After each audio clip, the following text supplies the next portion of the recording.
Ceci est un livre audio autogénéré par Google. Première partie. Neuilly-sur-Marne au XVIIIe siècle, avec le domaine agricole de Villévrard. Préhistoire de l'asile d'aliénés. Le jour se lève sur ce coin d'Ilk des Céfrans. Un manant, une houe sur l'épaule, se rend sur son lopin de terre situé non loin de la rivière Marne. Il marche d'un pas vaillant lorsque soudain apparaît là-bas, au détour du sentier, un cavalier qui vient à sa rencontre. C'est le noble franc Ebrardus Evrardus. Arrivé à sa hauteur, l'homme à la houe sur l'épaule salue respectueusement son maître qui le salue à son tour et poursuit son chemin vers un ensemble agricole dont il est propriétaire, lequel comprend des chaumières et des étables, le tout protégé par un mur d'enceinte. Le premier document connu concernant Villévrard est la condamnation à mort d'un certain Adam de Villévrard, vers les années 1170. Par ailleurs, un parchemin signé du sceau de Guillaume de Villévrard, en sa qualité de soldat, mentionne une somme qui constitue certainement le montant de ses gages pour quelques expéditions militaires, signé en l'an du Seigneur 1267, le vendredi le plus proche après la fête de la chaire de Saint-Pierre.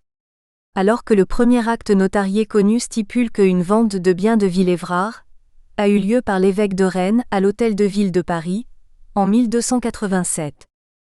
Efforts soutenus et sueurs abondantes vont faire de Villévrard un fief, puis un domaine important avec ferme, château, parc, étangs qui allaient connaître au cours des siècles divers propriétaires parmi lesquels des gens de robe, de finance et d'épée. Je vais retenir ici ceux qui me paraissent avoir marqué l'histoire du domaine. Ce 5 août 1392, le roi Charles VI, 1380 à 1422, traverse la forêt du Mans à la tête de 40 000 hommes.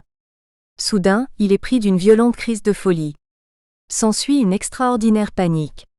Après avoir blessé mortellement 3 ou 4 pages et autant d'officiers, le roi s'enfuit terrorisé. Lorsqu'on le retrouve, il meurt littéralement de faim et de froid. Charles VI a perdu la raison. Quelques mois plus tard, le peuple de Paris dont il était, dit-on, particulièrement aimé célébrait par de grandes réjouissances son retour à la raison. Mais hélas! Le rétablissement fut de courte durée. Charles VI aura, en 30 années de règne, plus de 42 rechutes. Au cours de ces rechutes appelées crises de frénésie, le roi, fou furieux, hurle comme piqué de 1000 pointes. Certains biographes précisent qu'il fut 5 mois sans changer même de linge.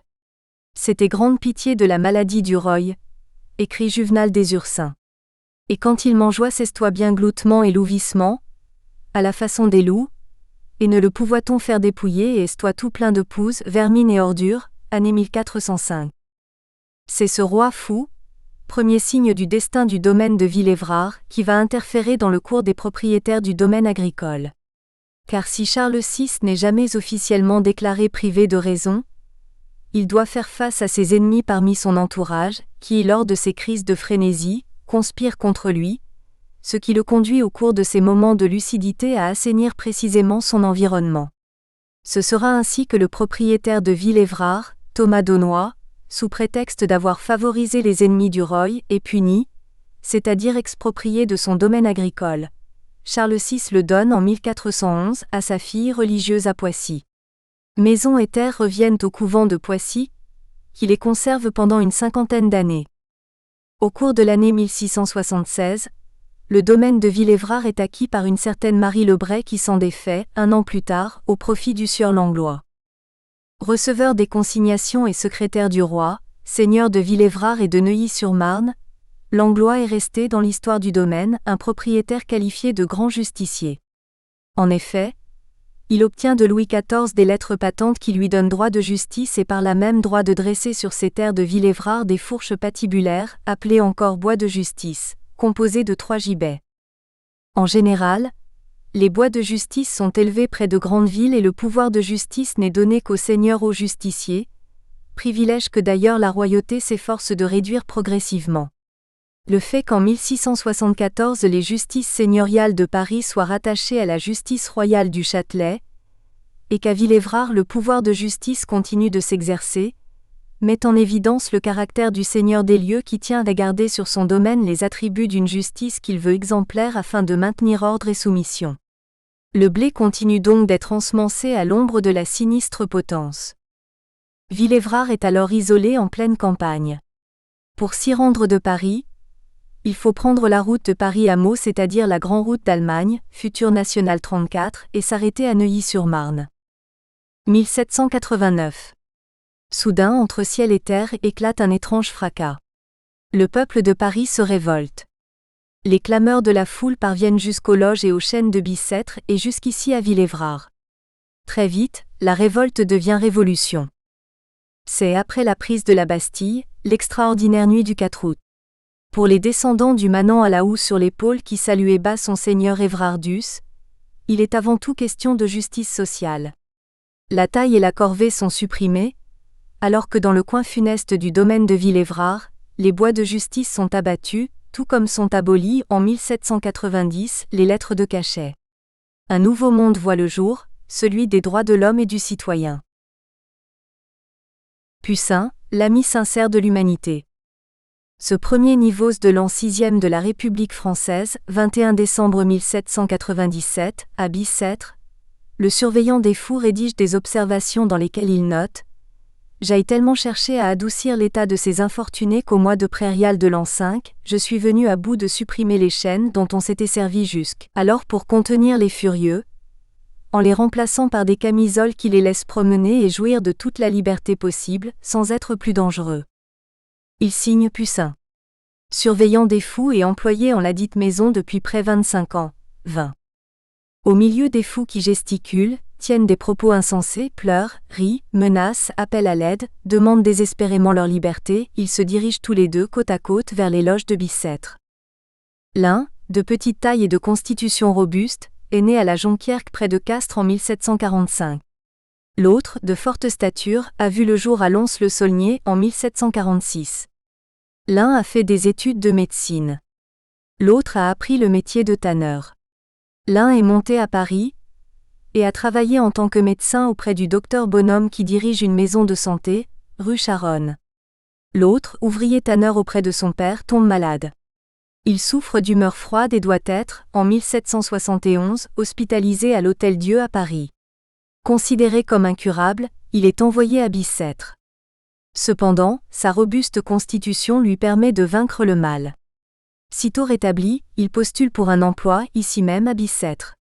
Après avoir occupé pendant 5 ans le poste de maître des enfants du bâtiment neuf, il est nommé en 1785 gouverneur de l'emploi de Saint-Prix, service des insensés. Mais voilà qu'en 1793 le médecin de la maison de santé du docteur Bonhomme est affecté à Bicêtre. Se retrouvent alors côte à côte pour une historique collaboration, les citoyens Philippe Pinel, 1745 à 1826, et Jean-Baptiste Poussin, 1746 à 1811. Poussin était peu connu de nous les soignants, nous l'appelions par ignorance, la majeure partie du temps Poussin. De lui ne nous sont parvenus aucun détail physionomique, aucun portrait, du moins à ma connaissance. On sait qu'il était de forte stature, ce qui à la fois impose le respect et rassure. Et nous apprenions dans nos livres de cours que, aidé de son surveillant Poussin, Siquil Pinel, montra ce que l'on pouvait obtenir avec la douceur et la patience. Il fit tomber les chaînes des aliénés, et les traita en malades dignes de pitié et auxquels la société doit assistance. La réalité fut quelque peu différente. Non seulement ce fut Poussin qui enleva les chaînes des aliénés, initiative devenue pour la postérité le geste de Pinel, mais il remit à celui-ci un texte de 8 pages rédigé entièrement de sa main constituant le premier témoignage écrit connu d'un homme de terrain et intitulé « Observations faites par le citoyen Poussin sur les fous ».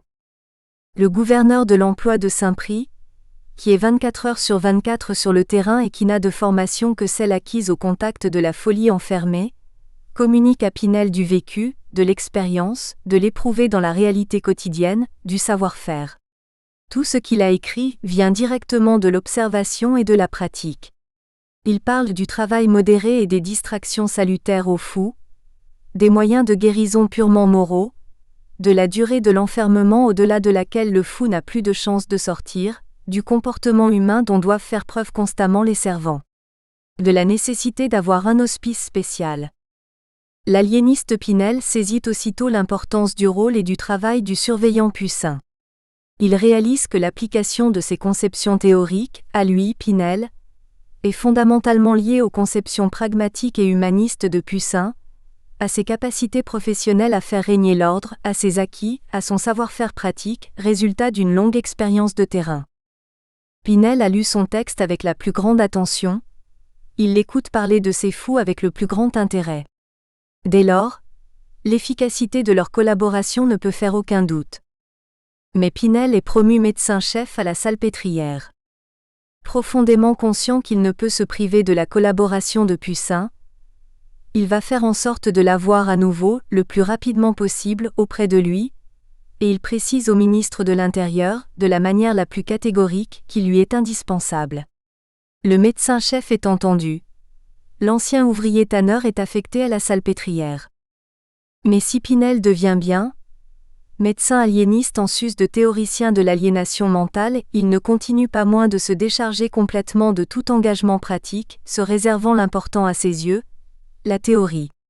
Fallait-il pour autant au nouveau prétendant soucieux de pérenniser une légitimité fraîchement acquise, gommer aux yeux de l'histoire toute référence à la contribution apportée par Jean-Baptiste Poussin au mouvement inaugural, et effacer de la mémoire collective toute trace de sa complicité et de sa décisive implication dans l'institutionnalisation du traitement médicalisé des troubles mentaux, au mépris même des écrits de Pinel ? Poussin devient pour la postérité le surveillant zélé, dévoué à son docte-maître, parangon de l'auxiliaire modèle que les aliénistes du XIXe siècle cherchaient à se concilier dans leur entreprise. L'histoire de la psychiatrie, écrit le psychiatre Jacques Postel, est encombrée de panégyriques où la vérité est bien difficile à retrouver sous ce fatras de documents remaniés et falsifiés, de ces répétitions de discours académiques et funéraires et d'inauguration de monuments élevés à la gloire du pouvoir médical, tout philanthrope et bienfaiteur de l'humanité.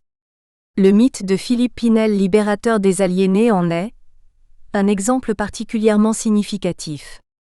Entre la pratique sur le chaotique et très dur terrain de l'enfermement et la théorie qui, dès Pinel, acquiert en psychiatrie ses lettres de noblesse, va se développer l'histoire du soin psychiatrique.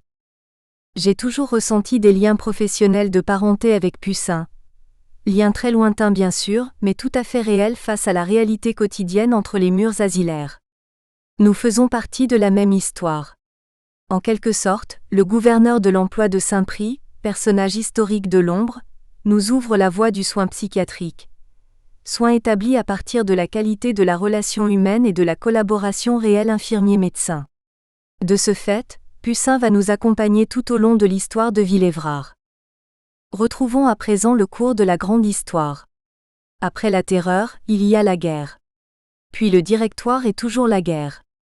L'armée française pénètre en Italie sous le commandement d'un jeune général qui va entrer en grande pompe dans l'histoire de France sous le nom de Bonaparte. Et c'est l'Empire et la Grande Armée. La Grande Armée compte un général né le 6 janvier 1764 à Mamirolles dans le Doubs. J'aime imaginer celui-ci arrivant au galop de sa monture. Il s'arrête à l'entrée du domaine de Villévrard. Un employé s'avance à sa rencontre. Le général descend de cheval, se présente, général François-Xavier d'Onzelot. Le domaine du général. Gémir, pleurer, prier est également lâche. Fais énergiquement ta longue et lourde tâche, dans la voie où le sort a voulu t'appeler, puis après, comme moi, souffre et meurt sans parler. Alfred de Vigny, La mort du loup. François-Xavier d'Onzelot, 1764 à 1843, nouveau propriétaire du domaine de Villévrard, va s'employer par étapes successives de 1804 à 1807 à reconstituer et même à agrandir la propriété. Je ne vais pas retracer la carrière de ce prestigieux militaire. Cependant, je dois préciser qu'il interrompit sa nouvelle vie de propriétaire fermier pour se replonger dans l'histoire en tant qu'acteur de premier plan. Animé d'une indéfectible fidélité, il va rejoindre Napoléon qui vient de débarquer de l'île d'Elbe. Le général se retrouve gravement à Waterloo. Nous savons comment se terminèrent les 100 jours. Après avoir été gouverneur de la Martinique pendant 9 ans, Charles X le rappelle en métropole en février 1825. D'Onzelot s'installe en célibataire dans sa magnifique propriété de Villévrard d'où il ne repartira plus. Il est fréquent de voir le général fermier, aux imposantes moustaches blanches et aux vieilles blessures de guerre à la jambe gauche, à la bouche et à la tête, parcourir avec satisfaction son domaine d'une étendue de plus de 300 hectares constitué d'un château nouvellement reconstruit qu'il habite, d'une ferme, de vastes communs, d'un magnifique parc orné de quinconces et de boulingrins, de beaux jardins fruitiers et potagers, de sources abondantes, de pièces d'eau, des prés et des terres labourables, et d'arbres magnifiques. Tout aussi fréquemment peut-on le voir converser longuement avec ses employés fermiers. Les récoltes sont florissantes, les troupeaux prospèrent. On dit qu'il est un des plus riches propriétaires de Neuilly-sur-Marne. Il est vrai qu'il peut embrasser d'un seul coup d'œil une grande partie de la plaine, de l'immense plaine fertile qui va jusqu'à la Marne et au-delà vers Chelles. À Villévrard, le général se repose, médite et reçoit la visite de la famille et des amis. Son neveu Jean-Pierre Guillaume Potier de Sancey, 1802 à 1873, avec qui il est très lié, vient le voir fréquemment et souvent en compagnie de son ami, Alfred de Vigny, 1797 à 1863. Ils arrivent à pied de Paris en fin de semaine, parfois accompagnés d'un peintre de même origine comtoise que le général, Jean-François Gigoux, 1806 à 1894, auteur entre autres d'un remarquable portrait du général d'Onzelot. Dans le vaste salon du château, avec sa magnifique collection de peintures napolitaines, le vieux général et ses hôtes, confortablement installés dans des fauteuils empire, s'entretiennent de sujets divers. Les deux amis parlent de leurs travaux en cours et de leurs projets, dans une ambiance détendue. Aux yeux du comte Alfred de Vigny, auteur de Servitude et grandeur militaire, le général d'Onzelot est un personnage fascinant.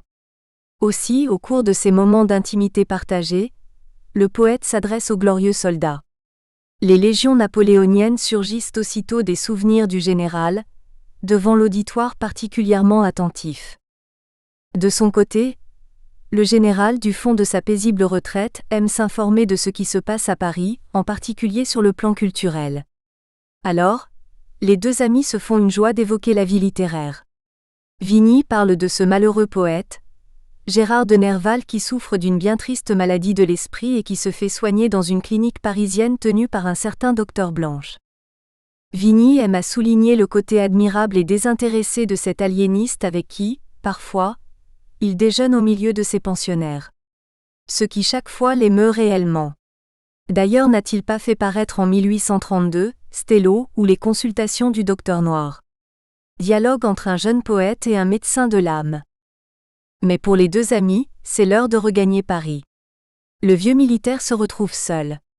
L'obscurité gagne de plus en plus l'intérieur des bâtiments, entoure le général. Moment de solitude, et certainement aussi de mélancolie propice à la réflexion et aux interrogations. Lui arrive-t-il de s'interroger sur le devenir du domaine après lui? Moment propice aussi au bilan de toute fin de vie. Allons mon général. Votre vie aura été faite avant tout d'engagement et de courage. Si votre nom est un jour gravé sur la porte principale du temple d'Isis, en Haute-Égypte, il le sera là aussi en lettres glorieuses, sur l'Arc de Triomphe à Paris, non en votre qualité d'ex-propriétaire du domaine de Villévrard mais en tant que général d'Empire, la patrie reconnaissante. Et vous reposerez ici, dans ce petit cimetière de banlieue parisienne à Neuilly-sur-Marne, parmi les autochtones, employés de la ferme de Villévrard, gardiens d'asile, aliénistes, infirmiers, chefs de culture, colons, généraux non militaires mais psychiatriques, à proximité de votre ancien domaine devenu autre chose. Précisément puisqu'il est question de gardiens d'asile, d'aliénistes, de généraux psychiatriques, je rappellerai qu'en 1838, alors que Vigny publie La mort du loup, une loi républicaine est votée. Cette loi d'assistance aux aliénés stipule que chaque département est tenu d'avoir un établissement public spécialement destiné à recevoir et soigner les aliénés. Elle définit les deux modes de placement suivants. Le placement volontaire dicté par la volonté de l'entourage du malade. Le placement d'office, appliqué par décision préfectorale après intervention de la police et constatation médicale. Il ne s'agit pas seulement de venir au secours de la plus affligeante des infirmités humaines, de préserver la société des désordres que des individus peuvent commettre dans les moments où leur raison est complètement troublée. Il faut les préserver eux-mêmes de leur propre fureur, les soustraire à tous les abus. Loi donc qui garantit contre les abus ou les situations tout à fait illégales. Jules Dagron, le premier médecin directeur de Villévrard, note que chez les gens riches, Il y eut des personnes séquestrées chez elle afin de cacher la situation infamante que constituaient les manifestations de la folie chez l'un des leurs. Loi aussi de protection des biens du malade. Jusqu'ici nombreux étaient les cas de malades spoliés. Après un grand débat parlementaire, et après que le texte eût été revu, refondu, selon l'intervention de plusieurs commissions parlementaires, les députés se prononcent le 14 juin par 216 voix pour, 6 voix contre. La loi du 30 juin 1838 est donc adoptée. Depuis 1830, le général d'Onslow a confié l'intendance du domaine à son neveu, Pothier de Sancey. Profondément imprégné de la magnifique campagne d'Égypte racontée avec éclat par son oncle, sous les cieux de Villévrard, Pothier se plonge avec passion dans l'orientalisme dont la mode alors est due au succès des travaux d'un Quercinois de génie, Champollion. Après s'être présenté sans succès aux élections législatives de 1848 et 1855, Pothier se consacre totalement à son œuvre scientifique. Villévrard devient alors un grand centre de culture chinoise grâce aux nombreux ouvrages de la Bibliothèque impériale et aux inestimables poinçons de l'imprimerie de Pékin que Pothier a réussi à acquérir. Celui-ci rédige à Villévrard une quarantaine d'ouvrages sur la langue et la civilisation de l'Extrême-Orient, et est considéré comme un des plus éminents sinologues de son époque. En mars 1842 a lieu le mariage de la petite-nièce du général d'Onslow, fille de monsieur et madame Pothier avec le colonel de Ricard, commandant le 5e régiment d'infanterie légère. Ce soir-là, le château s'éclaire de mille feux de joie dans une ambiance somptueuse. C'est la dernière grande fête donnée à Villévrard à laquelle participe le général d'Onslow. Le 11 juin 1843, la nouvelle se répand à la vitesse d'un cheval d'empire au galop. Le général François-Xavier d'Onslow vient de décéder. Le général n'ayant pas de descendants directs, la succession repose à parts égales sur 4 héritiers, neveux, nièces, cousins. Ceux-ci vendent le tout ferme et château en 1856 à un banquier parisien, M. Pioche qui, au bout de 2 ans, le revend à Madame veuve de Rochetaillé et à ses enfants. Ils en seront les derniers propriétaires privés. Le destin du magnifique domaine est définitivement scellé, le 20 décembre 1862. Sur délibération du Conseil général de la Seine est décidée la construction d'un asile d'aliénés sur la propriété de Villévrard. Décision accompagnée du décret suivant de Napoléon III. Le 3 janvier 1863 Napoléon, par la grâce de Dieu et la volonté nationale, empereur des Français, à tous présents et à venir salue. Sur le rapport de notre ministre secrétaire d'État au département de l'Intérieur. Notre Conseil d'État entendu. Avons décrété et décrétons ce qui suit. A. 1 est déclaré d'utilité publique la création de 2 asiles publics d'aliénés pour le service du département de la Seine. A. 2 Les 10 asiles seront établis, l'un sur le domaine de Villévrard, commune de Neuilly-sur-Marne et de Gournay, arrondissement de Pontoise, Seine-et-Oise. L'autre sur le domaine de Vaucluse. En conséquence, le préfet de la Seine est autorisé à acquérir soit à l'amiable, soit par voie d'expropriation le domaine de Villévrard. Voilà. C'est sans ambiguïté aucune. Les 13 et 18 novembre 1863, chez Maître Mocard, notaire à Paris, Madame de Rochetaillé vend le château avec les communs et l'exploitation agricole de Villévrard, le tout d'une superficie de 283 hectares 54 à 29 sa au département de la Seine pour la somme de 1 200 000 francs or. Mais alors, la belle histoire si souvent entendue que nous avons apprise à l'école supérieure d'infirmiers et d'infirmières de Maison-Blanche, histoire qui a été rappelée en 1978, dans le numéro de recherche, l'asile, par un médecin-chef de la maison de santé de Villévrard, à savoir un certain général Évrard, propriétaire du domaine de Villévrard, ayant une fille malade mentale, aurait fait don à l'État de sa propriété pour y construire un asile d'aliénés. Fort belle histoire certes mais qui n'était, nous le savons à présent, qu'une simple légende. Deuxième partie.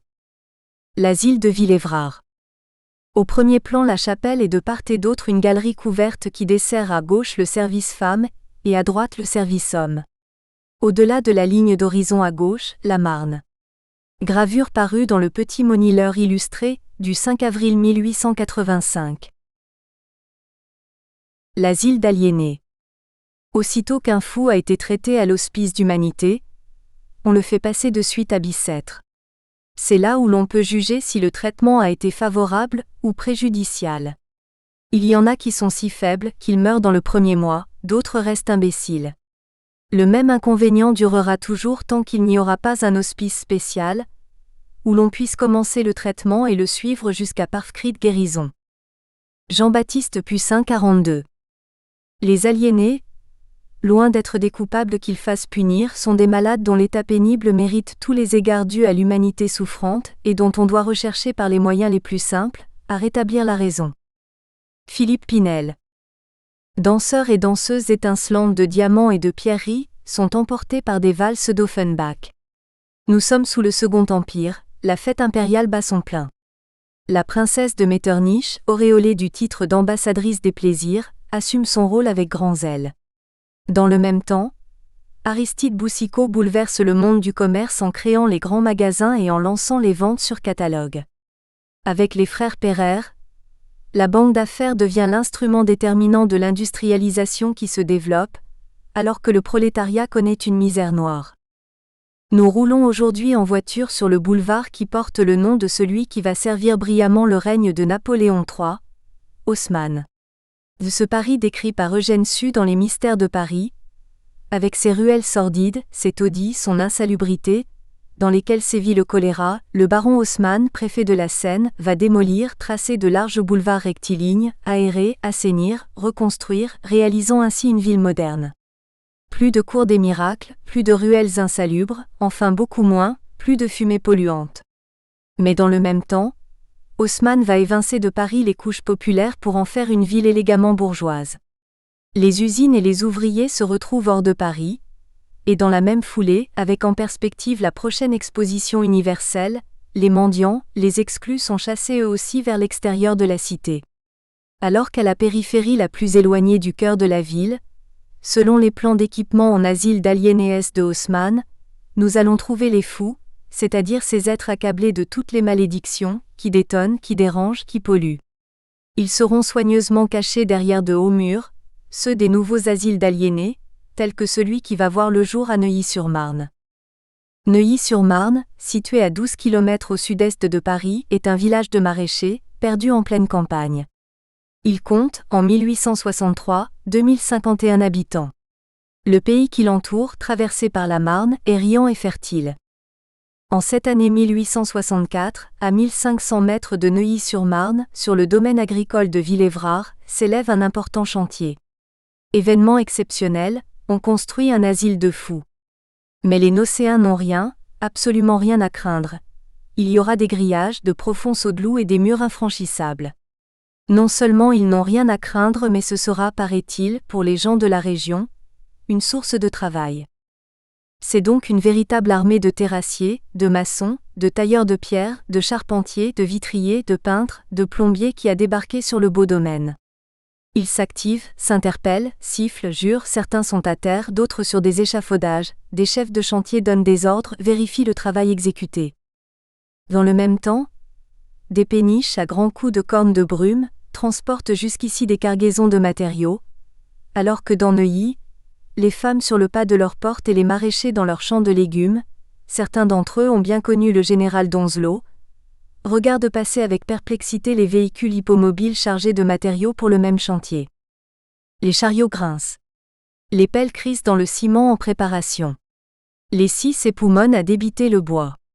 Les marteaux battent au rythme des travaux qui avancent activement sous la direction de l'architecte Lequeux, auteur du plan de construction.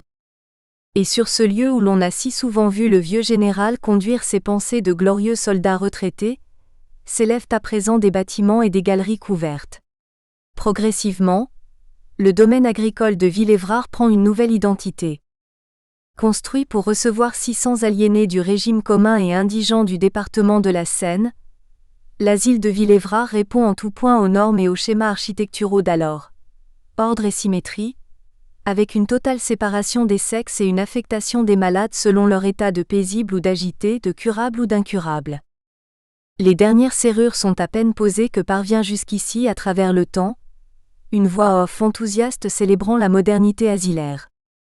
Il est évident que, comparé aux descriptions qui sont données de Bicêtre ou de la salpêtrière d'alors, salles obscures et humides, froides l'hiver, étouffantes l'été, souffrant de défauts de ventilation, avec des restants d'exhalaisons putrides des latrines, les cours elles aussi humides et les salles encombrées, le nouvel établissement de Villévrard est manifestement l'expression d'un progrès certain. Si, sur le plan général, l'asile d'aliénés est le seul lieu de soins et d'observation des affections mentales, le nouvel asile va permettre en principe de diminuer le nombre de malades transférés en province, victimes du sureffectif que connaissent Bicêtre et la Salpêtrière, en particulier depuis la promulgation de la loi de 1838. Mais nous allons voir que dès la première année de fonctionnement, Villévrard connaîtra à son tour des problèmes de sureffectif de malades.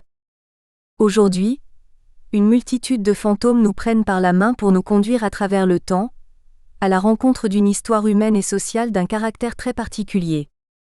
Arrêtons-nous tout d'abord devant le bâtiment l'administratif central, en pierre de taille, situé face à l'entrée de la ferme. De part et d'autre de sa façade, un portique. L'un sera utilisé par les malades qui iront travailler à la ferme et le personnel, l'autre par le service des voitures. Légèrement au-dessus de chaque extrémité du linteau de l'entrée principale du bâtiment, figurent 2 cartouches gravées dans la pierre. L'un porte une croix coiffée de l'inscription Caritas, l'autre une sorte de lampe à huile à la mèche allumée ayant pour anse une tête de cheval avec Scientia. Au-dessus de chaque cartouche, on lit aujourd'hui comme en 1868, en lettres capitales gravées dans la pierre, Liberté, égalité, fraternité, devise républicaine de part et d'autre d'un drapeau tricolore qui flotte à tous les vents, dominant les murs d'enceinte, les sauts de loup, les cris des citoyens enfermés et la plupart exclus de la République. Sous la conduite du docteur Dagron, premier médecin directeur de Villévrard 47, pénétrons à l'intérieur. Au rez-de-chaussée se tiennent la loge du concierge, les bureaux de la direction et de l'économat, le parloir des hommes et celui des femmes, les cabinets des médecins-chefs et du médecin adjoint. Un escalier en pierre conduit au premier étage où sont logés le directeur médecin en chef, le commis principal et l'aumônier. Sur le même palier a été aménagée la salle de réunion de la commission de surveillance. Le deuxième étage donne accès aux appartements privés du médecin adjoint, du pharmacien en chef, de l'économe et du commis d'économat. Enfin, au dernier étage se trouvent les logements des internes et quelques chambres mansardées pour des employés. À 27 mètres exactement de là, sur l'axe central de l'établissement s'élève la chapelle. Les malades y accèdent par 2 galeries couvertes, l'une venant du service homme, l'autre du service femme. À l'intérieur, hommes et femmes sont séparés par une balustrade à hauteur d'appui, séparation des sexes oblige, avec sur les côtés un espace circulatoire pour les surveillants et surveillantes. Le docteur Dagron nous apprend qu'il y a un jeu d'orgue tenu le dimanche et fait par un organiste de Paris. Les autres jours un harmonium suffit, toujours accompagné de chant sous la direction d'un ancien malade guéri resté dans l'établissement comme maître de chant. Quelques années plus tard une tribune sera aménagée pour les pensionnaires de la maison de santé, afin de ne pas mélanger les aliénés riches avec les indigents, même ici, dans ce lieu de recueillement et en principe de foi fraternelle. Toujours en compagnie du docteur Dagron, faisons à partir de la chapelle une 40aine de mètres suivant le même axe central de l'établissement. Nous nous retrouvons alors face au bâtiment des services généraux. Dans ces sous-sols ont été aménagés des caves pour les vins, les charbons et les générateurs de la cuisine, des magasins à huile, à fromage ou à légumes frais, ainsi qu'une accent aiguë-plucherie avec des bassins de lavage et des égouttoirs. Un four est utilisé pour la pâtisserie et autres préparations culinaires. Au rez-de-chaussée sont installées les cuisines et les laveries. Toujours dans le même bâtiment, il y a la pharmacie avec le cabinet du pharmacien-chef et une tisanerie. Nous découvrons aussi une salle de garde, des réfectoires et des salles de réunion pour les sous-employés et les serviteurs des services généraux. Puis un réfectoire et une salle de travail à la disposition de la communauté religieuse. Il y a encore un cabinet-bureau pour le surveillant-chef, et un autre pour la supérieure. Enfin sur ce même niveau, toutes les dépendances de l'économat se rapportant aux services de bouche, tels que panetterie, sommellerie et magasins de distribution des vivres. Le premier étage est occupé par les chambres du surveillant en chef et celles de la supérieure, par un magasin d'ustensiles, un atelier de tailleur et un autre de cordonnerie, par un dortoir et une infirmerie pour les sœurs, une salle de réunion pour les malades et une autre pour la communauté. Elle sert aux exercices intellectuels pour hommes et femmes, divisés par une simple balustrade comme à la chapelle. Il est envisagé une cloison mobile, qui permettra une fois enlevée, d'utiliser le local en salle de spectacle, théâtre, concert. L'étage supérieur est composé de quelques chambres de religieuses, de sous-employés et de serviteurs des services généraux ainsi que d'une lingerie, de 2 vestiaires, un pour les hommes, un pour les femmes et d'une salle de repassage. Enfin, au 3e, sous les combles, il y a des chambres de serviteurs et des pièces de débarras. À présent, le docteur Dagron nous invite à nous rendre dans les services médicaux. La division des femmes regarde le sud, celle des hommes le nord, l'une et l'autre en retrait, de part et d'autre de l'axe central qui relie le bâtiment administratif à celui des services généraux. Chaque division est composée de 7 quartiers à étages, tous construits à l'identique, reliés 2 à 2, et aux bâtiments administratifs et techniques par une galerie couverte. Un service de bain central est totalement séparé des quartiers. Chaque dortoir en rez-de-chaussée compte un lavabo et 4 cuvettes, plus la chambre des gardiens-chefs qui présente une ouverture grillagée pour la surveillance. À l'étage, 2 dortoirs, plus un lavabo et la chambre des serviteurs, munis d'une ouverture en treillis de fils de fer qui donne sur chaque dortoir afin de surveiller ce qui s'y passe à tout moment de la nuit. Le premier pavillon, celui des tranquilles et le 2e pavillon, celui des semi-tranquilles. Le 3e pavillon, l'infirmerie, et le 4e, celui des agités. Le 5e reçoit les demi-agités. Le 6e est celui des malpropres et des faibles. Le 7e quartier est celui de l'isolement, il compte 3 cellules, une salle de bain et un cabinet de gardien. À l'étage, 2 chambres de gardien avec un balcon donnant sur le préau afin de surveiller de la manière la plus rigoureuse. Aucune fenêtre n'a de poignée, toute porte barreaux et chaînettes de sécurité et s'ouvre horizontalement. Chaque quartier est éclairé par bec de gaz et chauffé par calorifère à air chaud.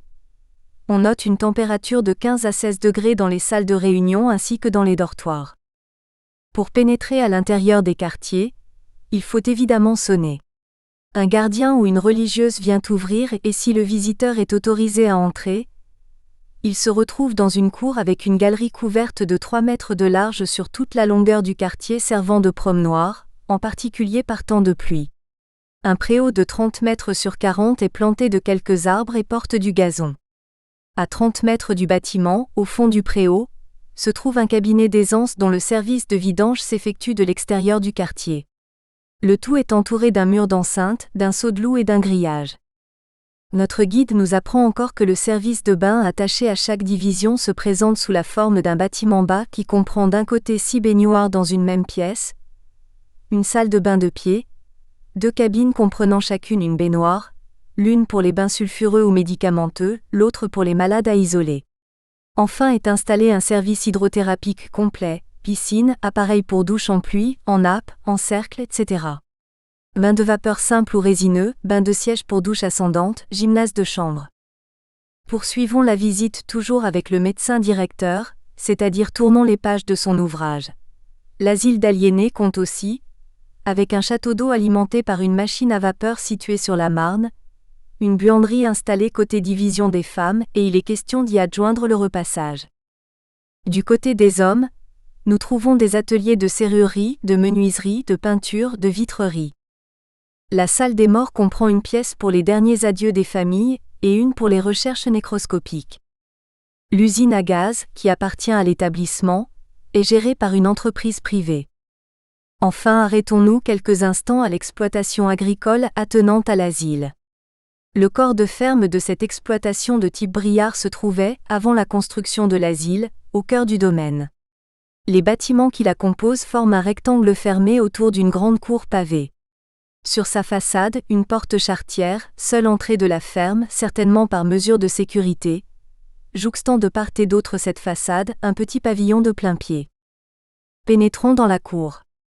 À notre droite, un bâtiment tout en longueur présente à la moitié supérieure de sa façade des figures géométriques en briques apparentes, permettant de dater la construction au XVIIIe siècle. Se trouveront ici le réfectoire des malades travailleurs affectés à temps complet, les écuries des chevaux et à l'étage, les dortoirs. Face à nous, la maison de maître qui deviendra l'habitation du chef de culture avec au rez-de-chaussée son bureau. Fixée en hauteur au mur extérieur, une cloche annoncera l'heure des repas à la ferme. En prolongement de ce bâtiment, nous trouvons une charreterie présentant un avant-toit imposant, à l'intérieur de laquelle sont remisés les instruments aratoires et les voitures hippomobiles. Légèrement en retrait, le local abattoir avec au centre, fixé au sol, l'anneau après lequel on attache les bêtes à abattre, et sur un pan de mur, des crochets de boucher. Attenant, un pigeonnier en forme de tour ronde possède près de 1000 trous. À côté, le travail, construction en bois qui sert à immobiliser les bœufs et les vaches lors du ferrage. Enfin, sur tout le côté gauche, les écuries.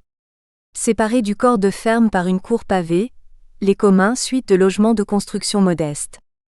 Dernier bâtiment et non le moindre par ses dimensions, son style et sa fonction, le château où habitait le général d'Onzelot. Le 29 janvier 1868, le médecin-chef d'Agron, les religieuses et les serviteurs de quartier accueillent le premier convoi d'aliénés qui marque l'ouverture officielle de l'asile de Villévrard. Ainsi se lève un nouveau jour sur l'ancien domaine du général, celui du monde asilaire.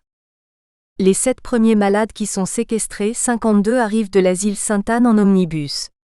Il y a là Théodore, 30 ans, célibataire, chiffonnier et épileptique, sortira le 18 juillet 1868. Symphorien, natif de la Creuse, âgé de 35 ans, célibataire et maçon, est atteint du délire de persécution, sortira le 31 août 1868. Le troisième, Frédéric, 39 ans, célibataire, né à Sarreguemines, est journalier et sans domicile fixe. Agitation maniaque. Se plaindra d'avoir des rats dans le ventre et dans la tête, sera transféré à Évreux le 7 mai 1870. Quant au quatrième, Charles, 32 ans, né à Dijon, célibataire et journalier, il est halluciné, sera transféré à Dijon le 19 mars 1868. Le cinquième, Pierre, journalier, 48 ans, né en Haute-Savoie, célibataire et alcoolique, avec délire de persécution, sortira le 7 juillet 1869. Le suivant se nomme François. Célibataire de nationalité belge, 32 ans, il est noté dans ses papiers cultivateur mais actuellement sans domicile fixe. Il présente un affaiblissement des facultés intellectuelles en proie à des idées de persécution. Sera transféré le 2 avril 1868. Enfin le septième, Victor, âgé de 47 ans et né dans la Marne. Marié, marchand de marrons, il est diagnostiqué manie chronique. Calme, il travaille. Sa femme âgée de 50 ans a des amants, dit-il. Il veut en être indemnisé, décédé le 16 octobre 1874.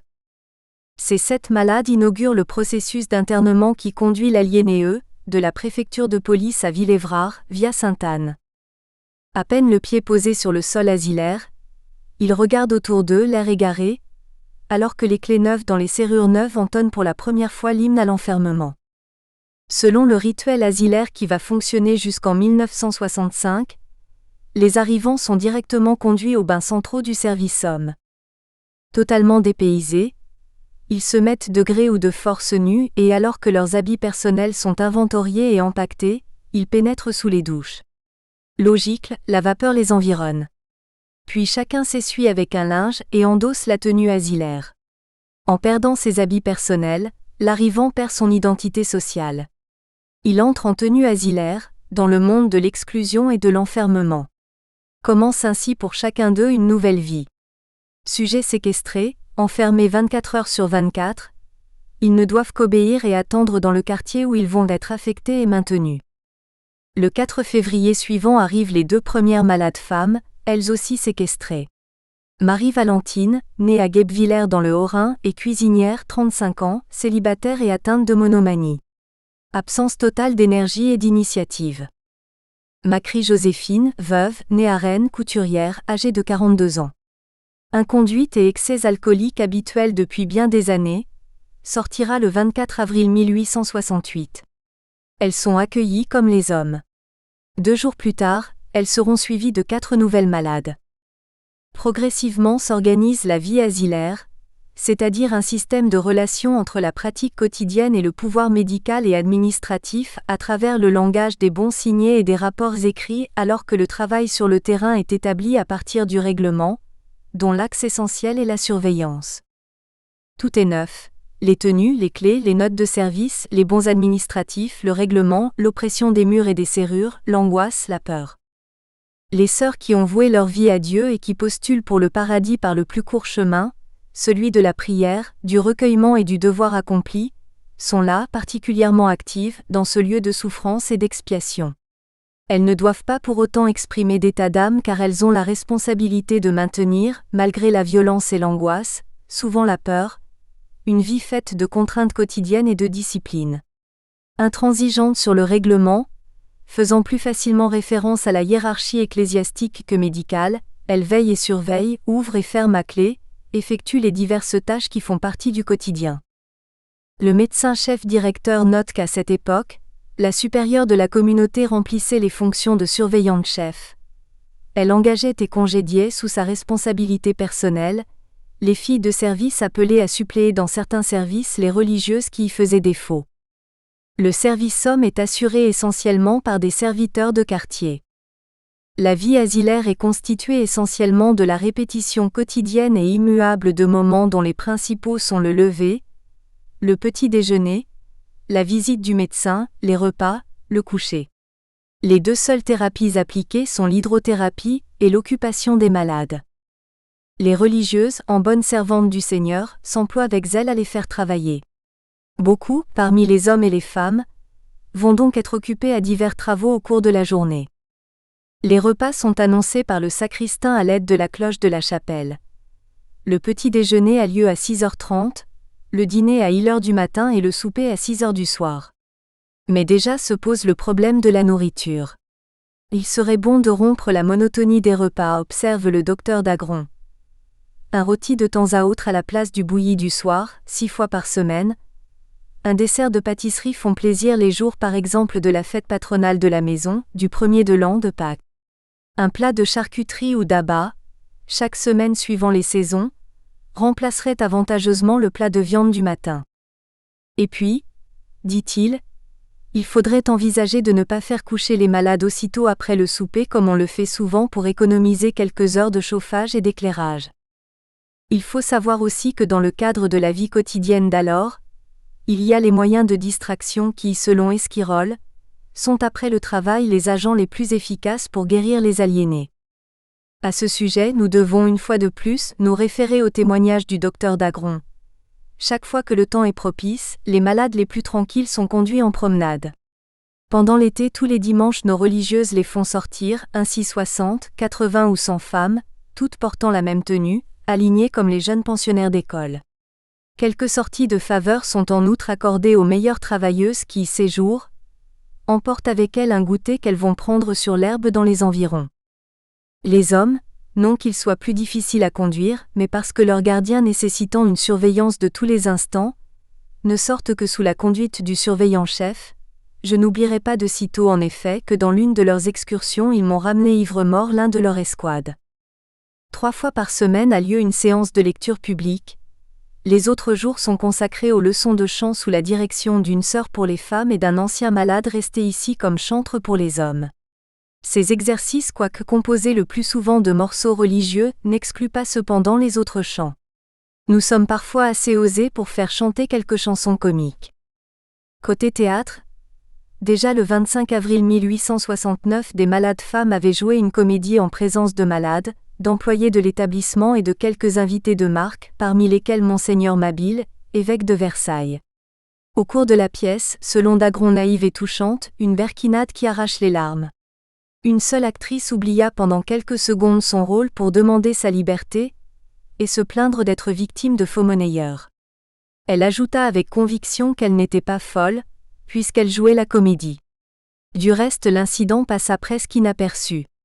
Ces jours derniers même, ajoute le médecin directeur, nous nous sommes hasardés jusqu'à faire jouer un drame pourré par les femmes, et dans ce moment même une pièce de la composition de l'une de nos pensionnaires, ancienne actrice de province, est à l'étude. Le premier reportage sur Villévrard a précisément comme sujet le théâtre. Villévrard, Une représentation à l'hôpital des fous, tel est le titre de l'article du journal illustré du 16 février 1876. Il est reconnu aujourd'hui, écrit le journaliste, qu'aucun système ne produit des résultats plus rapides que celui qui consiste simplement à distraire autant que possible les aliériés. Leur faire oublier leur chimère favorite, tel est le principal but que poursuivent notamment à Villévrard les médecins aliénistes. Dans la salle, 300 pensionnaires des deux sexes sont séparés par une cloison. Le journaliste poursuit. Le rideau se lève, on joue un jeune homme pressé de la biche. Les rôles de femmes sont supprimés, parce que tout fou qu'ils soient, les pensionnaires de Villévrard se livrent, paraît-il, lorsqu'ils sont en communication trop directe avec des représentantes du beau sexe, à des écarts que nous nous voyons forcés de comparer à la conduite des gens jouissant de toutes leurs raisons. Cette suppression des rôles féminins nécessite forcément un remaniement complet de la pièce. C'est M. Goudman, le surveillant en chef, qui s'est chargé de ce travail dont il s'est parfaitement bien tiré. C'est également lui qui, par des prodiges de patience, a seriné, c'est le seul mot possible, leur rôle aux acteurs pendant des mois entiers. Pendant les 3 heures de spectacle, les applaudissements n'ont pas été ménagés aux acteurs qui en ont été très reconnaissants. La douceur et les traitements réduisent ces malheureux, mais commettez vis-à-vis d'eux la moindre brutalité et vous verrez aussitôt des bêtes furieuses. Le journaliste du journal illustré notera encore: à Villévrard, il y a d'immenses ateliers pour toutes les professions. Les forgerons manient d'immenses marteaux qui, dans leurs mains, pourraient devenir des armes terribles. Les cordonniers, les tailleurs ont des outils pouvant être dangereux. Et pourtant, les médecins entrent seuls dans ces ateliers. Ils s'approchent chaque jour des forges, des ateliers, de l'immense cuve où travaillent 50 femmes auxquelles ils pourraient parfaitement prendre l'idée de les considérer comme paquets de linge, puisque la plupart sont devenues folles à la suite d'idées fixes beaucoup plus étranges. Les dortoirs communs, les cellules sont tenues avec le même soin que dans nos hospices les mieux disposés. Les réfectoires, les cuisines sont d'une propreté sans pareille. Le personnel de la maison se compose de 100 employés pour une population de 650 pensionnaires. À noter la présence d'une cloison pour séparer les hommes des femmes. Le journal illustré. Mais les distractions ne doivent pas faire oublier pour autant les punitions, c'est-à-dire tout ce qui est manquement au règlement, toute attitude agressive de révolte, toute agitation qui peut compromettre l'ordre de la vie asilaire et mettre en danger non seulement les malades et le personnel mais le rapport entre gardés et gardiens. Ces punitions ne louchent que les malades pouvant avoir conscience de leurs actes. Elles vont de la réprimande lors de la visite du médecin en chef, de la suppression de visite à la mise en cellule ou à la mise en camisole, de la douche à la suppression de tabac. Un train de fou. Le 19 juillet 1870, Napoléon III, en déclarant la guerre à la Prusse, n'aurait pu penser qu'il allait aussi provoquer le premier exode des malades mentaux de Villévrard. En effet, très vite, les événements militaires prennent un caractère de véritable catastrophe nationale. Dans le nord-est de Paris, l'invasion prussienne, de plus en plus menaçante, précédée de la terrible réputation des Uhlans qualifiés de sanguinaires, crée un vent de panique dans la population qui, dans un réflexe de protection, se précipite vers la capitale retranchée derrière ses fortifications et ses 16 forts extérieurs. Les ministres de la Guerre et de l'Intérieur avaient donné l'ordre à tous les agriculteurs de rentrer dans Paris avec leur bétail, alors que sur l'ordre de l'état-major, les meules brûlaient dans les champs. À l'asile d'aliénés, après maintes hésitations, l'autorité des forces militaires de Paris ordonne au médecin directeur d'Agron l'évacuation des malades sous 24 heures, c'est-à-dire 218 hommes et 316 femmes, ainsi que du matériel. Dans la prévision d'un long siège, explique d'Agron, on ne devait pas voir en eux des bouches inutiles. Mais le temps manque pour les envoyer en province.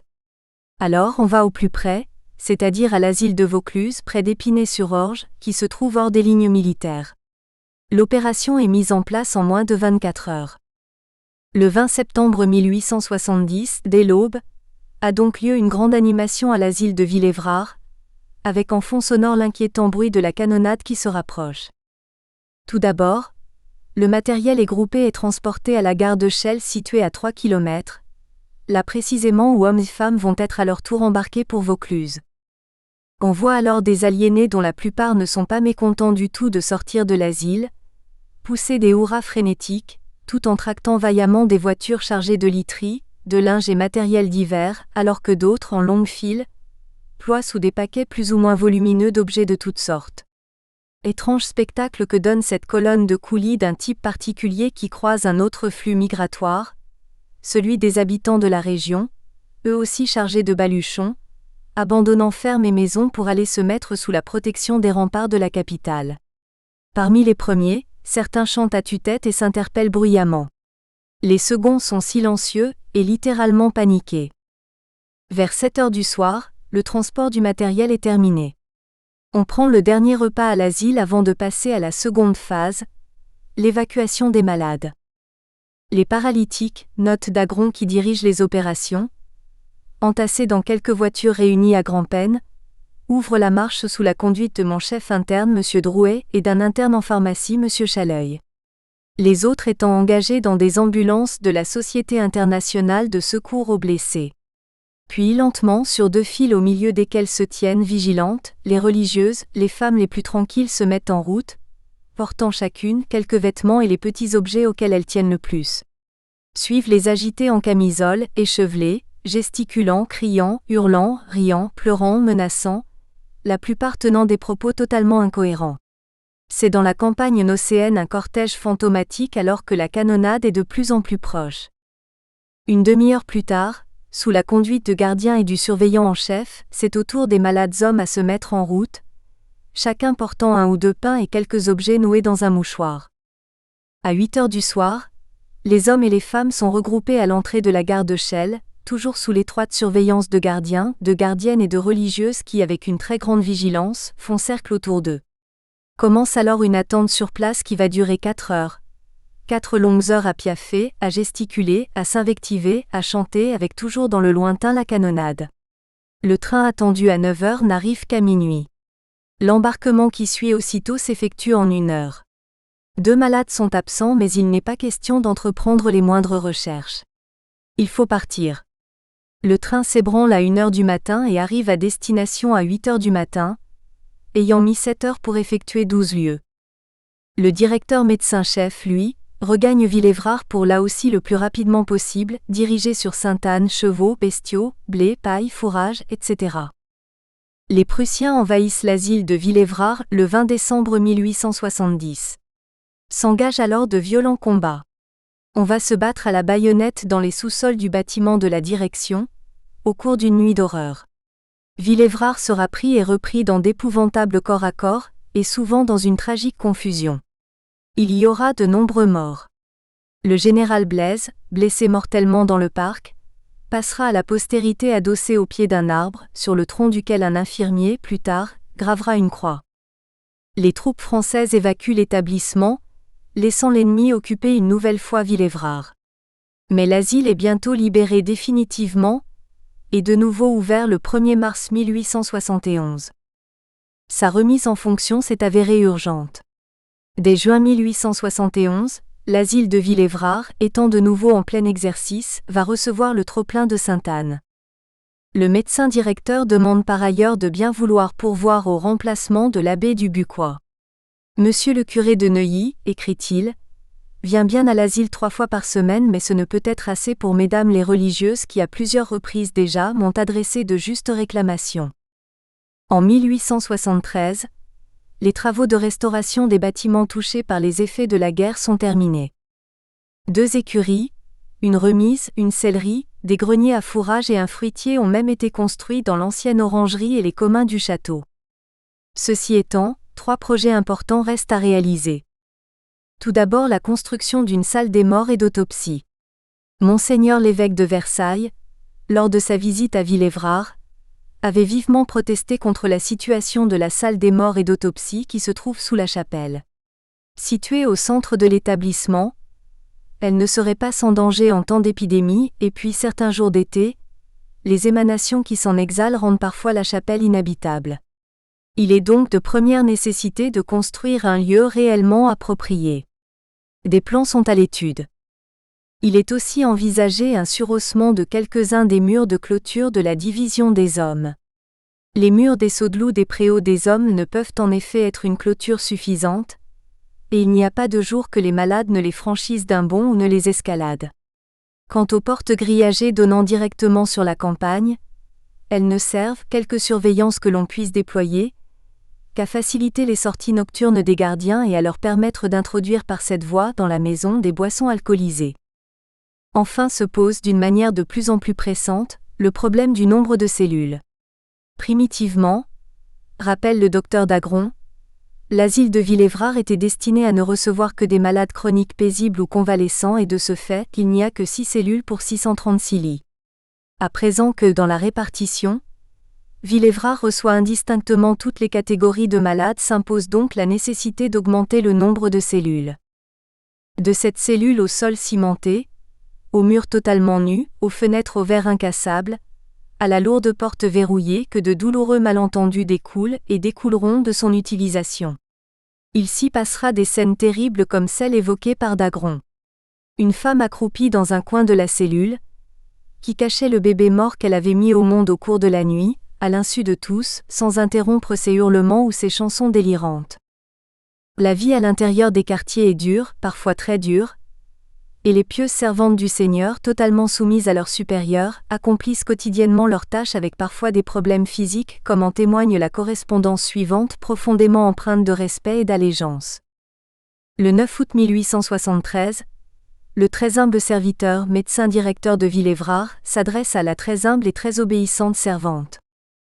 Madame, permettez-moi de vous rappeler ma demande de changement de la sœur du 5e quartier, homme faible, qui ne peut remplir convenablement aucun emploi ici. Je crois en effet que vous m'avez mal compris en croyant que j'étais revenu sur ma première décision. Veuillez croire, madame, à l'assurance de mon respectueux dévouement. Votre très humble serviteur. Le directeur médecin-chef. La très humble et très obéissante servante répond au très humble serviteur. Maison mère de la congrégation de Saint-Joseph. Ourin. Monsieur le directeur. J'avais en effet bien compris que votre désir était que notre chère sœur Pétronille fût retirée du 5e quartier, mais j'avais gardé la conviction que vous m'aviez fait l'honneur de me remettre pour elle un emploi moins pénible, et ce gage de bienveillance pour cette digne religieuse m'avait été très agréable, je regrette donc doublement mon erreur. Toutefois, monsieur le directeur, s'il n'est pas possible qu'elle devienne une réalité, nous nous conformerons à vos désirs, malgré la peine qu'en éprouvera notre bonne sœur. Veuillez agréer l'hommage du profond respect avec lequel je suis, monsieur le directeur, votre humble et très obéissante servante. La supérieure générale de la congrégation de Saint-Joseph. Sœur du cœur de Marie. Bourg, le 23 août 1873. 72.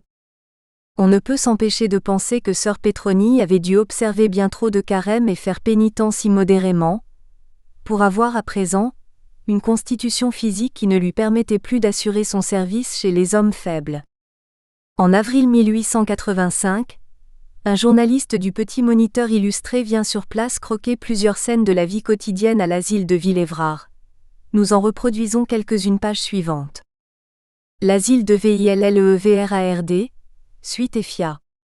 Quelques scènes de la vie quotidienne croquées par des Verdeil, dans le Petit Moniteur illustré du 5 avril 1885. On y découvre un aperçu des traitements de l'époque concernant les agités. L'hydrothérapie y occupe une place prépondérante. Les cuisines. Les aliénés riches et les aliénés pauvres. Même dans la pire des irréfortunes, l'égarement de la raison, les pauvres endurent toujours plus d'horreur que les riches. Philippe Pinel. L'asile de Villévrard jusqu'ici ne recevait que des aliénés nécessiteux, entretenus totalement au compte du département, ce qui se soldait par d'importantes dépenses. Vint le moment où on s'interrogea sur les moyens de les alléger. Alors fut considérée l'opportunité d'avoir, sur le site de Villévrard, un pensionnat pour clients qui seraient en mesure de payer un prix de pension. Les bénéfices qui en découleraient allégeraient d'autant les dépenses du département, tout en répondant aux souhaits de la bourgeoisie. Ne pas connaître les affres de l'asile avec ses loqueteux, ses gueux, ses ouvriers, et bénéficier de conditions de vie confortables ou du moins convenables le temps de l'hospitalisation.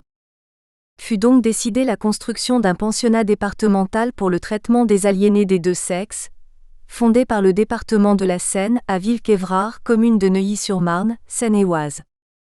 À partir de cette nouvelle situation, Villévrard se retrouve avec deux catégories distinctes d'aliénés, les aliénés pauvres et les aliénés riches. Les pauvres, les indigents, ceux et celles du bas de l'échelle sociale iront à l'asile. Quant aux classes aisées, ceux et celles qui ont les moyens, bénéficieront d'un pensionnat qui par la suite sera appelé maison de santé, avec ici une classification nouvelle, les possibilités financières des pensionnaires leur permettant le choix entre la première, deuxième ou troisième classe. Il y aura donc d'un côté l'asile où seront enfermées les servantes, les ouvrières, les couturières, les blanchisseuses, les journaliers, les domestiques, les ouvriers, les manutentionnaires, les chômeurs, les charretiers, les chiffonniers. De l'autre, le pensionnat qui accueillera des bourgeois nets, des intellectuels lelesses, des officiers, des propriétaires, des rentiers lelesses, des comtes et comtesses, éventuellement des hommes politiques, à l'occasion quelques célébrités et ici et là des fils ou filles de familles aisées. Bref, une clientèle, dirons-nous, relativement huppée, en mesure de payer un prix de pension. À partir de là, malades mentaux riches et malades mentaux pauvres vont vivre un enfermement différent. Cette inégalité se traduira par divers facteurs qui caractériseront pendant des décennies les conditions d'hospitalisation des uns et des autres, le pensionnat ou maison de santé et son confort hôtelier faisant quasiment oublier chez les gens aisés, chez les responsables politiques, la misère de l'asile et ses côtés humiliants et répressifs. Ce sera ainsi que la psychiatrie, mine de rien, créera la France d'en haut et la France d'en bas face au traitement des maladies mentales. À l'asile on les appelle les fous, les aliénés. À la maison de santé, il n'y a que des pensionnaires. À l'asile, les hommes et les femmes qui arrivent en convoi de l'asile Sainte-Anne sont accueillis aux bains centraux de la manière la plus déshumanisée, la plus humiliante ou après les avoir dépossédés de tout ce qui était leurs attributs de citoyens alliance comprise, ils revêtent la tenue asilaire. Les femmes perdent leur nom marital et reprennent leur nom de jeune fille. Les pensionnaires ne connaissent pas l'épreuve des douches d'accueil collectives, conservent leur nom marital et leurs effets personnels. À l'asile, systématiquement, on coupe les cheveux aux hommes et aux femmes dès leur arrivée selon le style asilaire, court, facile à entretenir, sans aucun souci d'esthétisme, ce qui n'a pas lieu pour les pensionnaires. Nous verrons un peu plus loin quelles sont les prestations hôtelières pour ceux et celles qui ont les moyens. Construite au milieu d'un parc paysager de 5 hectares, la maison de santé de Villévrard présente une architecture très étudiée. Les murs en pierre blanche apparente et de spacieuses vérandas au châssis métallique ouvragé lui donnent un cachet particulièrement soigné qui n'a rien à voir avec le caractère massif et carcéral du quartier asilaire. D'admirables jardins ont été dessinés, écrit l'abbé Charasson, et il fleurit en arrière une haute futaie coupée d'immenses avenues ombreuses pour la promenade quotidienne des malades. La maison de santé de Villévrard est officiellement ouverte le 10 mars 1875. Sa capacité d'accueil est de 160 malades. Tout en étant sur le territoire de Villévrard et tout en ayant une même direction administrative, elle est entourée d'un mur d'enceinte, indépendante de l'asile, avec une loge de concierge, une direction médicale et des services techniques, cuisine, lingerie, qui lui sont propres. Elle n'aura de rapport avec l'asile qu'au sujet de l'administration et de l'approvisionnement. Elle comprend une division d'hommes et une de femmes ainsi que le château où résidait l'ancien propriétaire du domaine, le général Donzelot. Ce bâtiment, lors de la construction de la maison de santé, présentait de notables dégradations dues à l'état d'abandon dans lequel il se trouvait depuis de nombreuses années. À présent restauré, il se présente ainsi, en rez-de-chaussée une cuisine, en étage, une lingerie, un vestiaire ainsi que des logements de préposés et de servants. Aux étages supérieurs, dans des chambres particulières, 6 malades de chaque sexe avec salon, salle à manger, office et salle de bain. Chaque division compte 4 pavillons. Ici on ne dit pas quartier comme on ne dit pas pavillon de femmes mais pavillon de dames. Essuyons-nous les pieds, nous entrons chez les démentes à bas de soie. Le premier pavillon réservé aux pensionnaires de classe élevée comprend au rez-de-chaussée salon, salle à manger avec office, bain, 4 chambres à un lit et un cabinet de gardien. Au premier étage, 8 chambres à un lit et 4 cabinets de gardien. Le second et le troisième pavillon, deuxième et troisième classe, chacun de 33 lits de malades et 5 de gardiens, seront divisés en chambres de 3, 4 ou 6 lits. Le quatrième pavillon, isolé, n'aura que 2 chambres à un lit chacune pour malades agités nécessitant un isolement total et une surveillance particulière. Il y aura aussi 2 cabinets de gardiens. L'ensemble des divisions bénéficie d'un ameublement qui, sans être luxueux, est totalement différent de celui précaire, parfois, souvent même misérable que connaissent les malades entretenus au compte du département. À la maison de santé, il faut que le confort soit en rapport avec le niveau social de l'ensemble de ses pensionnaires et de leurs familles. Aussi va-t-on y voir un ameublement soigné de salon et de salle à manger. Les lits auront 2 matelas au lieu d'un, 2 couvertures seront fournies par personne et chaque malade aura à sa disposition une table de nuit, un fauteuil, une table de travail, une commode toilette. De grands rideaux seront posés aux fenêtres et aux lits. Mais pour prévenir la possibilité du suicide, il sera indispensable de les suspendre au moyen d'anneaux disposés de manière à s'ouvrir et à se détacher par une traction un peu forte, précise Dagron. En principe, le personnel qui en fait remplira les fonctions de domestique, de valet de chambre, totalement au service des pensionnaires, sera trié sur le volet. Il devra avoir une certaine présentation et une bonne éducation. Bref, il devra être en harmonie avec le décor et l'esprit pensionnat, afin que les familles soient pleinement satisfaites des prestations dispensées à leurs malades. Une maison de santé doit avant tout bénéficier d'une excellente réputation. Il est vrai aussi que le prix total de pension autorise les familles à être animées de quelques exigences. En première classe, elles vont payer 2 400 francs par an. En deuxième classe, ce sera 1 800 francs, en troisième classe 1 200. Quant à la quatrième classe, spéciale aux aliénés de la Seine, la pension se chiffre à 900 francs par an. Le chauffage et l'éclairage particulier sont en sus du prix de pension, ainsi que l'entretien du trousseau. Une bourse pourra être obtenue pour certaines personnes, en gratification de services rendus au département. Alors qu'à l'asile l'aliéné arrive, la plupart du temps, avec seulement ses guenilles sur lui, ici au pensionnat, il est exigé un trousseau. Enfin, si la famille le désire, sera affecté au service particulier du malade, un ou une infirmière particulière selon le sexe du pensionnaire, appelé encore domestique particulier moyennant un supplément de pension de 3 francs par jour pour un infirmier et de 2 francs 50 pour une infirmière, si les pensionnaires au cours de la journée s'essaient au cricket, jouent du piano, se promènent, lisent les journaux ou consultent le programme des théâtres à Paris. Pour ceux qui ont une infirmière particulière, s'ils désirent se rendre au spectacle à Paris, et que leur médecin les y autorise, il suffit de le faire savoir à leur famille qui envoie une voiture avec chauffeur, après autorisation médicale. La première exposition de travaux d'aliénés. Paris, à peine relevé de ses profondes blessures dues à la guerre, au siège et à la Commune, organise une importante manifestation scientifique et culturelle, l'Exposition universelle de 1878.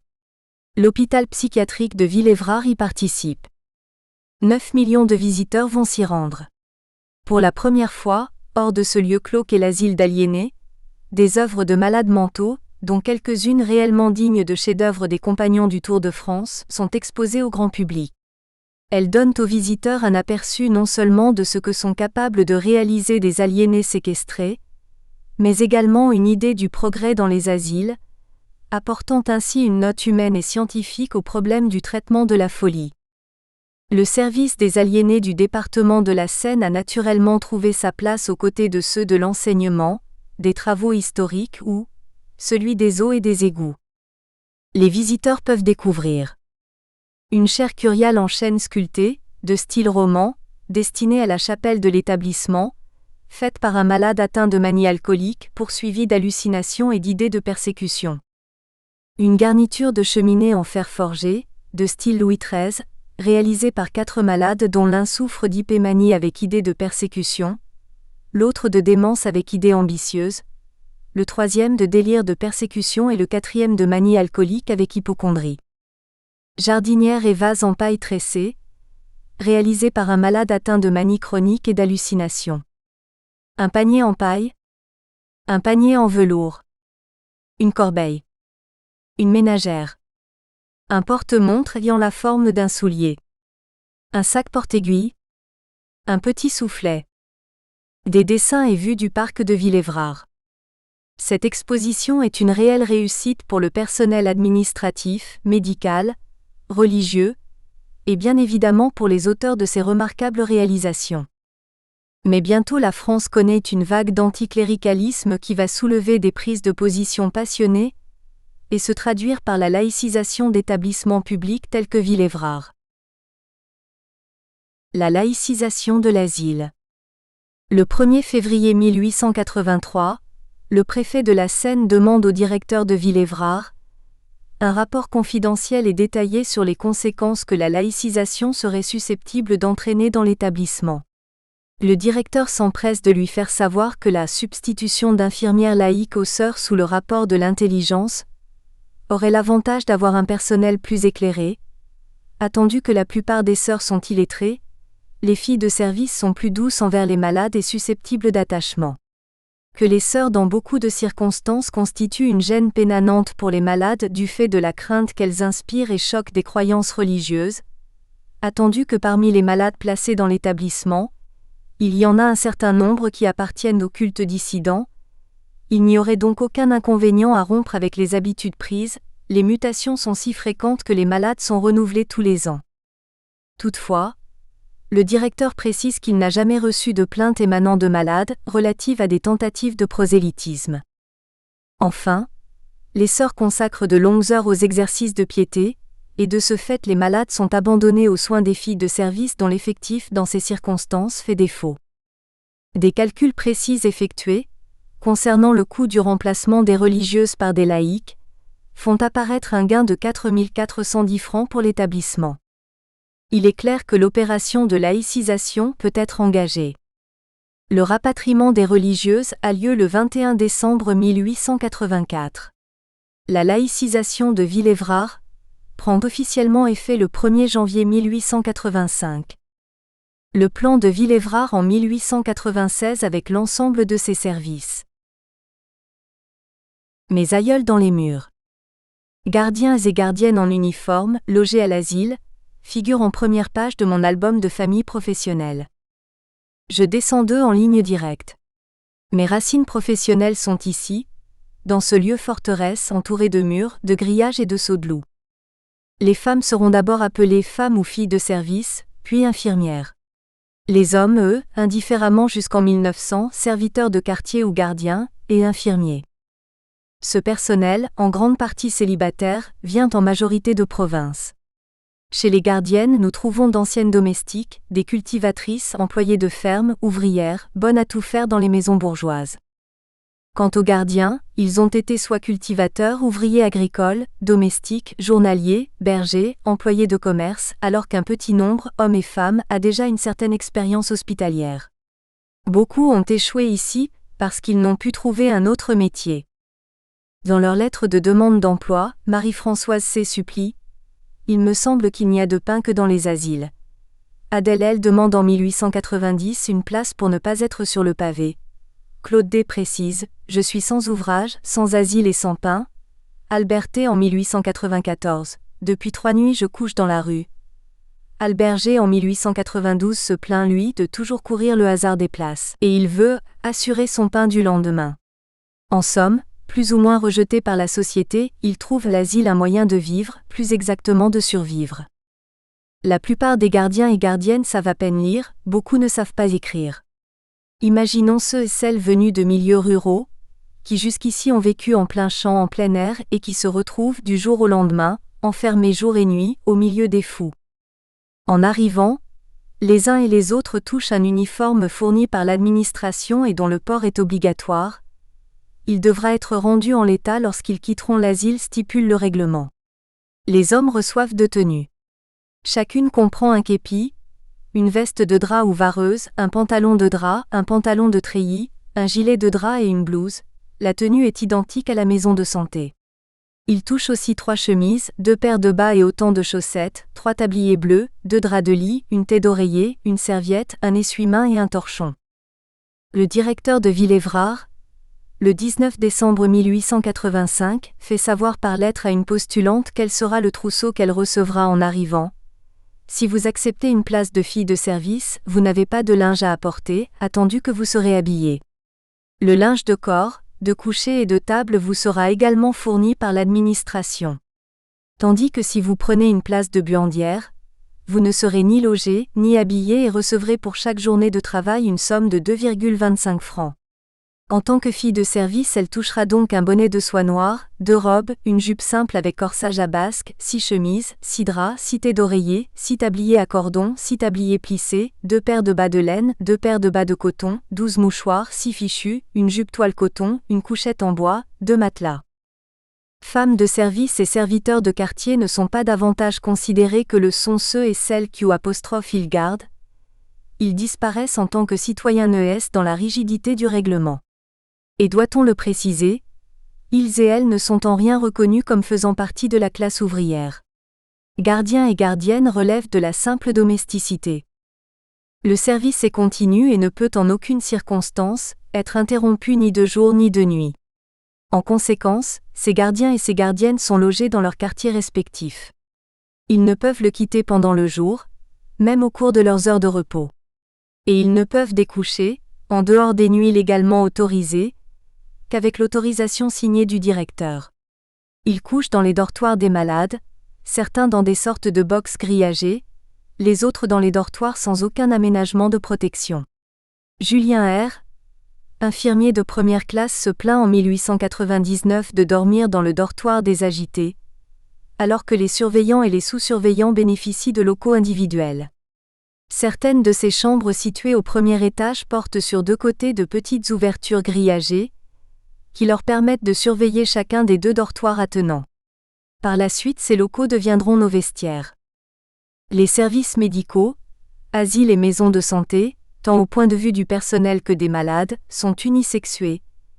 Il est formellement interdit aux employés du sexe masculin d'entrer dans les quartiers de sexe féminin, si ce n'est pour une intervention urgente, en raison d'une forte agitation de malades, avec une autorisation expresse du médecin en chef.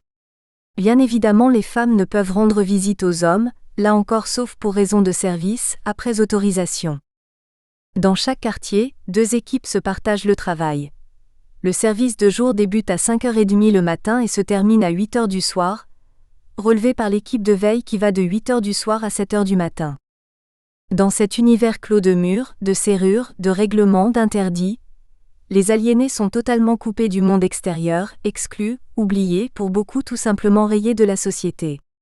Et les gardiens sont là, enfermés avec eux, dans un continuel sentiment d'insécurité. Mais ils vont acquérir un savoir-faire et un savoir-être, transmis par les plus anciens, ce qui aura lieu de génération en génération et tout au long de l'histoire de l'infirmier psychiatrique. Nous espérons que vous avez apprécié cet aperçu. Pour continuer à écouter ce livre audio sur Google Play Livres, utilisez le lien dans la description de la vidéo.